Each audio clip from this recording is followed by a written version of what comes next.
Hello everyone, we are from group 5. We want to present about language change.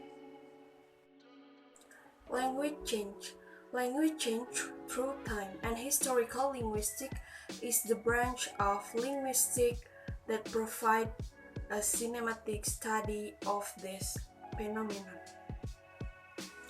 The study of change taking place in a particular language require reference both the structural properties of that language and to the social environment in which it functions. The first one, which social group initiate and propagate particular change. The second one, which social circumstance lead to language change such as creation of a new vocabulary or shift in meaning. The third one, how do language change as a result of contact with other language? Some languages are related through descent from a common ancestor, as English and German, descent from Proto-Germanic, and this language plus Spanish and Russian descend in turn from Proto-Indo-European. Hello everyone, my name is Novia, and in this section I want to explain about Pidgin and Creole and some change in progress. So, one of the potential consequences of a linguistic situation in which language speakers interact with speakers of other language daily is the emergence of various language varieties. Language as a means of communication causes the taking of other language elements by a language, which causes interference, integration, code switching, and code mixing. It causes variation in the form of a new language, which then form a new one. The namely is the Pidgin and Creole language. In sociolinguistic, Pidgin refers to the blending of two or more language that a particular group knows of people. The word of particular group can be an organization or official association or something. In other words, Pidgin is a language that appears due to the interaction between two groups who speak a different language and do not understand what is being said with each other. So they use what is called Pidgin to communicate. And Pidgin language developed in situation where the speakers is not a native speakers. Usually, the Pidgin language occurs from the native language mixed with the language of immigrants. Moreover, indigenous language contribute more than the contribution of the immigrant language, but it is not absolute. The Pidgin usually function as an auxiliary language, often with a particular function. For the instance, is facilitating trade. And generally, Pidgin is used in certain situations. It means if the Pidgin is no longer useful, then it will be lost. Conversely, if Pidgin is useful, it will become a native language and eventually become a Creole or mother tongue. And the next is, what is Creole? Creole is a Pidgin that require native speakers. And Creole is the descendant of the Pidgin language, which is the mother tongue of group of people from the different background. And another definition of Creole is, so if a Pidgin is limited to a specific organization, Creole is the combination of several languages that result in creating a new language in society for the next generation. For instance, is when an American with English American language married an Indonesian in use Bahasa language. Their children will get two languages simultaneously in their daily communication. unconsciously after years and growing up, mixing up the two languages of their father and mother to present a new language. So, Pidgin and Creole are almost opposite to each other. Pidgin involves the simplification of a language, like reducing morphology and the syntax. But Creole involves the widening of morphology and the syntax. And the next is I want to tell about the characteristic of Pidgin and Creole. The first one is characteristic of Pidgin.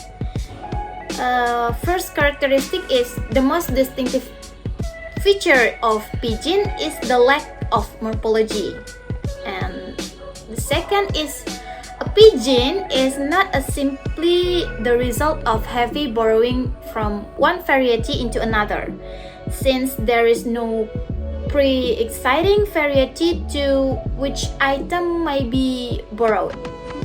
And the next is language involved in the formation of Pidgin and Creole are also referred to as superstrate and substrate.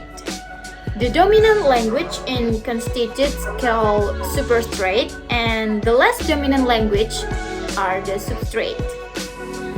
And one of the characteristics of the Creole is in Creole there is what is called Creolization, or the process whereby a Creole develop and a Pidgin acquire a native speakers.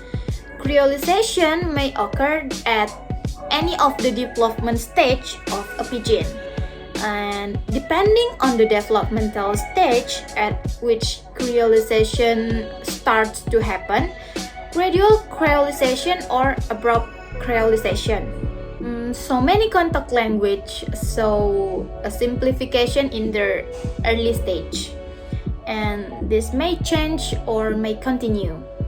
This typically involves a reduction in several linguistic features that may be redundant or superfluous to the basic needs of communication, such as phonological reduction, language simplification, morphology reduction, reduction of a limited set of lexical items.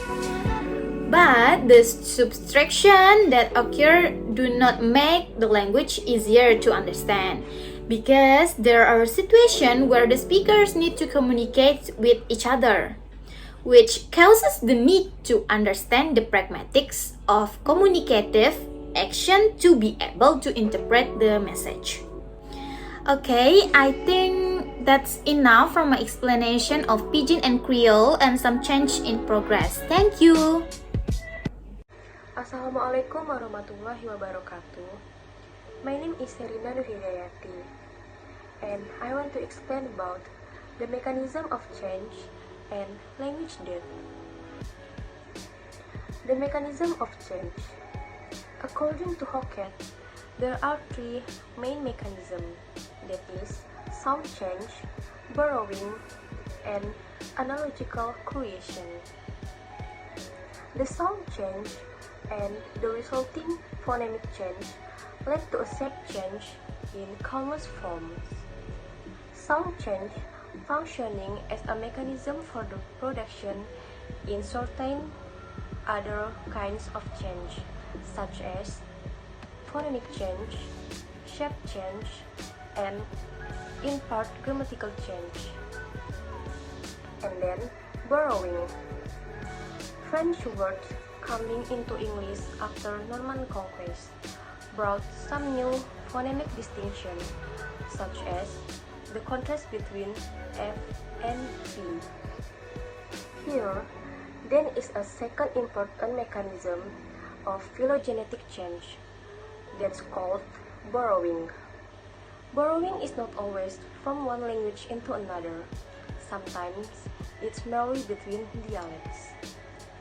Next, analogical creation. The mechanism of analogical creation is responsible for the formation of plurals by adding s to a singular noun. There are two minor mechanisms. that is, continuation and meta-analysis. Continuation is the research of a word on the basis of consonant association with some other word. And then meta-analysis. In meta-analysis, there are metathesis, haplology, assimilation, and dissimulation. Language depth. Language depth is a type of language change. Language depth occurs when, over time, a language loses all its speakers. The process of language depth is typically slow and involves successive generation of speakers, abandoning of language until only relatively few people remain as fluent speakers. The issue of language depth is relevant to any discussion of the English language because it sometimes argued that the globalization of English has led to the death or displacement of many languages in the world. Nevertheless, language change is not simply phenomenon affecting individual language in isolation from one another. Change in one language can potentially have implications for many other languages, as is the case with the rise English as world language. I think that's all. Thank you. I think that's all. The presentation from us. To end the presentation, I would like to say thanks for watching and have a great day.